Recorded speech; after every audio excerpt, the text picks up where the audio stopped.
বান্দরবান বাংলাদেশের সৌন্দর্যের লীলাভূমি। এ যেন আল্লাহর হাতে গড়া এক অনন্য নিদর্শন। এ যেন মনের এক প্রশান্তি। চারিদিকে উঁচু নিচু সবুজ পাহাড়ে ঘেরা। কোনোদিনই যদি মনের দুঃখ বোলাতে চাও তাহলে বান্দরবন গিয়ে পাহাড় আর ঝর্ণা দেখে নাও। আজকে পুরো ভিডিওতে আমার সাথে থাকছেন আমার ছোট কাকা, যার কারণে বান্দরবনে আসা।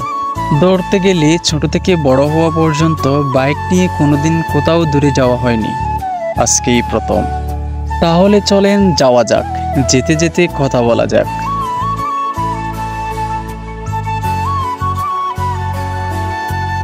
বাইক নিয়ে চলার পথে বাংলাদেশের হাওড়া ব্রিজের সাথে সাক্ষাৎ।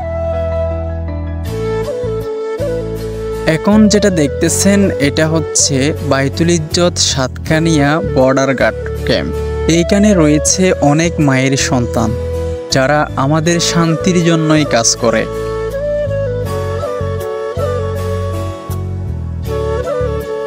বান্দরবনে ঢোকার আগে পাহাড়ের চূড়ায় আপনারা এই মন্দিরটি দেখতে পাবেন।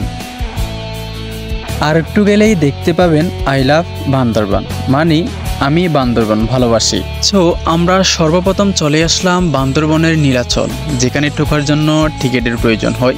একটি টিকিটের দাম 50 টাকা। যেহেতু আমরা গাড়ি নিয়ে ঢুকবো সেহেতু গাড়ির জন্য একটা টিকিট নিয়ে নিতে হলো, যেটার দাম 30 টাকা। আমি টিকিট নিয়ে ঢোকার আগেই আমার ছোট আব্বু সেখানে ঢুকে অনেক খুশিতে লাফাচ্ছে, দেখতেই পারতেছেন। টিকিট তার হাতে দিলাম এবং সামনে হাঁটা শুরু করলাম।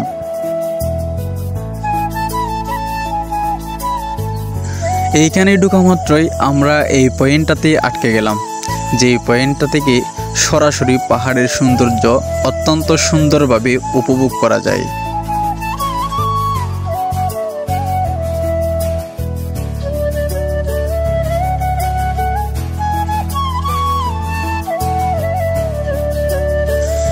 এই পয়েন্টটাতে দাঁড়িয়ে সরাসরি স্বর্ণ মন্দির দেখা যায়, যদিও একটু কম দেখা যায়, তবে ভালো করে তাকালেই বুঝতেই পারবেন এটাই হচ্ছে স্বর্ণ মন্দির।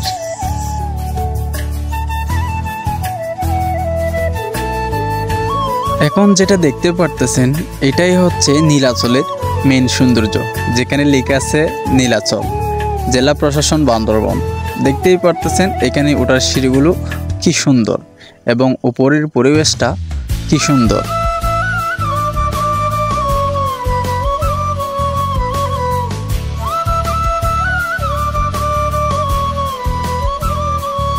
এখন যে পয়েন্টটা দেখতেছেন এটার নাম হচ্ছে রোয়াদুরং ভিউ পয়েন্ট, যেটাকে আমরা টাইটানিক পয়েন্ট নামে চিনি থাকি। এখানের এই পয়েন্টটা এতটাই পপুলার যার কারণে এখানে ছবি তোলার জন্য লাইন ধরে দাঁড়াতে হয়। এখন যে দেওয়ালটা দেখতেছেন এটাই হচ্ছে সম্প্রীতির দেওয়াল। এখানে বান্দরবনের মানুষদের নানান কাজকর্মের ছবি তুলে ধরা হলো।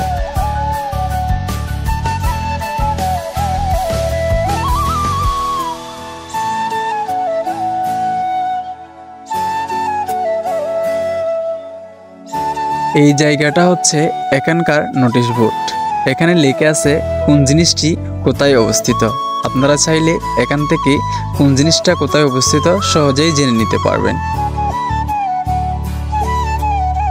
বান্দরবনের নীলাচল গিয়েছে এমন কোনো মানুষ নাই যে কিনা এই পয়েন্টটাতে ছবি তুলে নাই।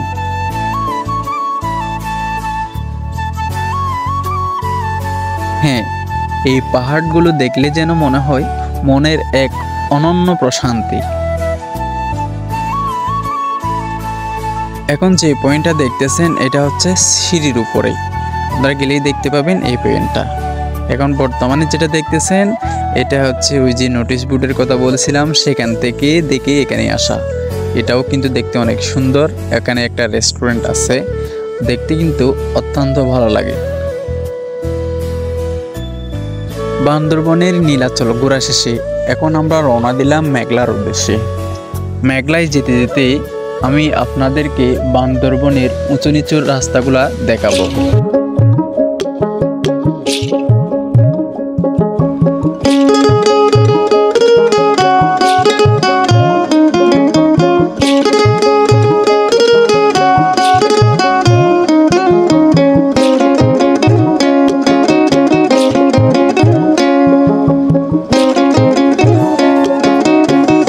চলে আসলাম মেঘলায়। আপনারা মেঘলায় ঢোকা মাত্রই দেখতে পাবেন একটি সুন্দর একটি ইবাদতখানা, যেখানে মানুষ ইবাদত করে।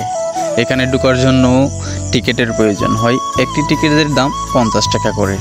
আপনি এখানে কিন্তু বাইক নিয়ে ঢুকতে পারবেন না, কারণ এই জায়গাটা অত্যন্ত উঁচু নিচু, যেখানে বাইক চালানোর মতো অবস্থা নাই, সিস্টেম নাই।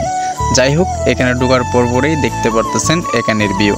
এখানের সৌন্দর্য হচ্ছে মোটামুটি লেকগুলো কিন্তু অত্যন্ত সুন্দর।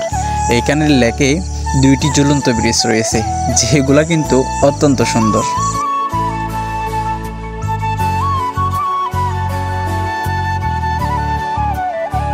এই লেকগুলোতে চাইলেই আপনারা নৌকা নিয়ে ঘুরতে পারবেন, তবে নৌকা নিয়ে ঘোরার জন্য আলাদাভাবে নৌকা ভাড়া দিতে হবে। এখানে দেখতে পাবেন অনেকেই গোসল করতেছে। এই লেকে নাকি গোসল করতে অনেক মজা। আমার ছোট আব্বু বলে ঝুলন্ত ব্রিজে নাচতে নাকি অনেক ভালো লাগে।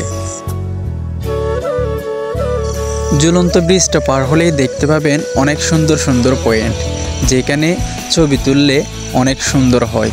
এবং আরও দেখতে পাবেন একটা হেলিকপ্টার, এটাকে হেলিকপ্টারও বলা যায়। যাই হোক, আমি তেমন নাম জানি না। এখান থেকে নাকি এই পাহাড়ের ভিউটা খুব সুন্দরভাবে নেওয়া যায়, তবে এখানে চড়ার জন্য আলাদাভাবে টাকা দিতে হয়। এই জায়গার আনারস নাকি অনেক মজা হয়, যার কারণে চাচাবাদিজা দুজনে মিলেই একটা আনারস নিয়ে কেটে গেলাম।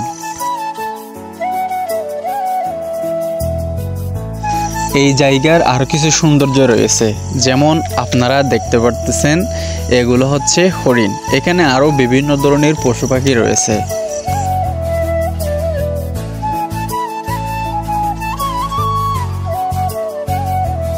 এইটা কি, এটার নাম জানা নাই। এগুলো হচ্ছে খরগোশ। এখানে আরও রয়েছে বানর এবং বনবিড়াল, অনেক কিছু রয়েছে।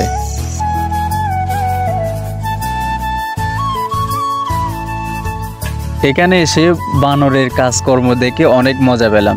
দেখতেই পারতেছেন, তাকে একটা 7 আপ দিল, সে কেস ধরে এটা খেয়ে ফেললো সিডে। যাই হোক, বান্দরবনে এসে অনেক মজা পেয়েছি।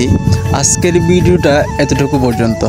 যদি কারো ভালো লেগে থাকে তাহলে অবশ্যই শেয়ার দিবেন, কমেন্ট করবেন, লাইক দিবেন। খুদা হাফেজ, আসসালামু আলাইকুম।